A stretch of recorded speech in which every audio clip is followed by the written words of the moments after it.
बिहार में चुनाव की घोषणा होते ही एकदम सरगर्मी तेज हो गई है। सभी राजनीतिक दल अपने अपने प्रत्याशियों को सिंबल देना शुरू कर दिए हैं।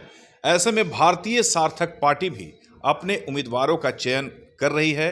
अभी फिलहाल घोसी से एक उम्मीदवार को उतारा गया है, मतलब उतारा जाएगा, उनका नाम कंफर्म हो चुका है। हमारे साथ मौजूद हैं भारतीय सार्थक पार्टी के नेता राजकिशोर शर्मा जी। सीधे सीधे बात करेंगे। सर, क्या तैयारी है भारतीय सार्थक पार्टी की इस बार? हमारी पार्टी मजबूती से चुनाव लड़ेगी और विधानसभा में उपस्थिति दर्ज कराएगी। इस बार जहानाबाद में सभी सीटों पर हमारे उम्मीदवार होंगे।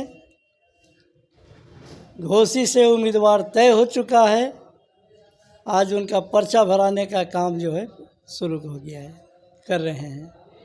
जहानाबाद, मखदूमपुर, अरवल, कुर्था और अतरी में भी हमारा उम्मीदवार लगभग तय है और बड़ी मजबूती से हम लोग चुनाव की तैयारी कर रहे हैं। कैसे आप इसमें टिक पाइएगा? महागठबंधन, एनडीए, जनसुराज, ये तीन मुख्य चेहरे हैं। जहानाबाद में एक चुन्नू शर्मा भी हैं, जहानाबाद विधानसभा में। तो कैसे आप इन लोगों का मुकाबला आप कीजिएगा? क्या आपकी तैयारी है?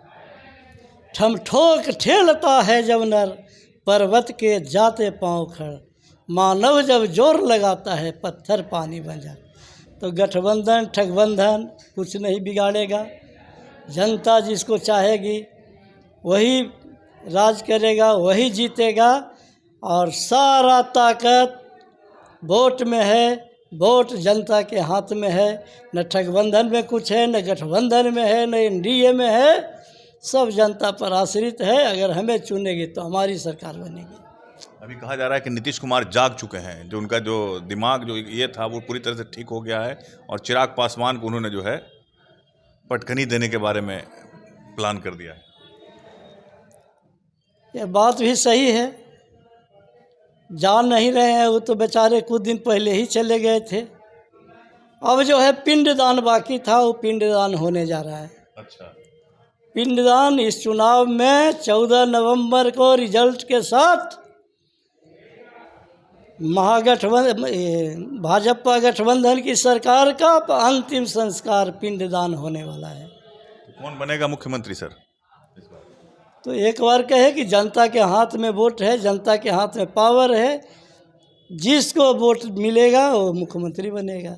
आपकी क्या प्राथमिकताएं हैं? क्या आप करना चाहेंगे अगर आपके विधायक जीत के आते हैं तो? हमारी पहली प्राथमिकता है अपराध मुक्त करना, भ्रष्टाचार पर अंकुश लगाना, विकास का काम करना, अशिक्षा को दूर करना, शिक्षा में सुधार करना, गरीबी दूर करना। फिर जहानाबाद में घोसी क्षेत्र में मंडई बराज का निर्माण कराना। जहानाबाद विकास से दूर रह गया, कोई काम नहीं हुआ पिछली सरकार में, केवल जनता को ठगा गया है। तो अब ठगने वाले की विदाई करना और नया सरकार बिहार में बनाना, ये मेरी पहली प्राथमिकता है। आप घूम रहे हैं चारों तरफ, क्या माहौल आपको लग रहा है? कैसा लग रहा है माहौल?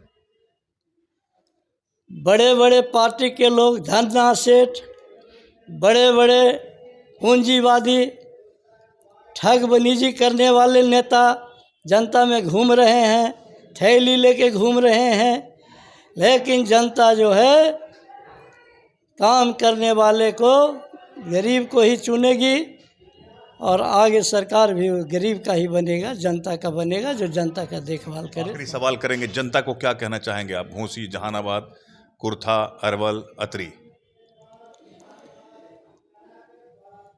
हम जनता से अपील करेंगे कि जात पात से दूर रह के, लोभ लालच से दूर रह के, जो आपके हित में काम करे, जो आपकी भलाई का काम करे, जो समाज की भलाई का काम करे, जो स्वच्छ प्रशासन दे, उसे आप निर्भीक होकर वोट दीजिए और बढ़िया सरकार बिहार में बनाइए।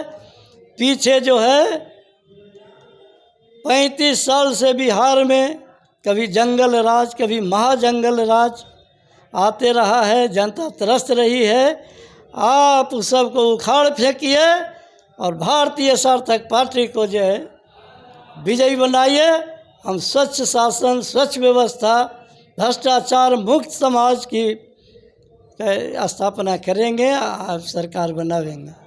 हमारे साथ थे भारतीय सार्थक पार्टी के नेता राजकिशोर शर्मा जी, जिन्होंने कहा कि जनता पूरी तरह से जाग चुकी है और जनता सही फैसला लेगी, सही वक्त पर सही निर्णय लेगी। अब आने वाले समय में पता चलेगा कि क्या होता है।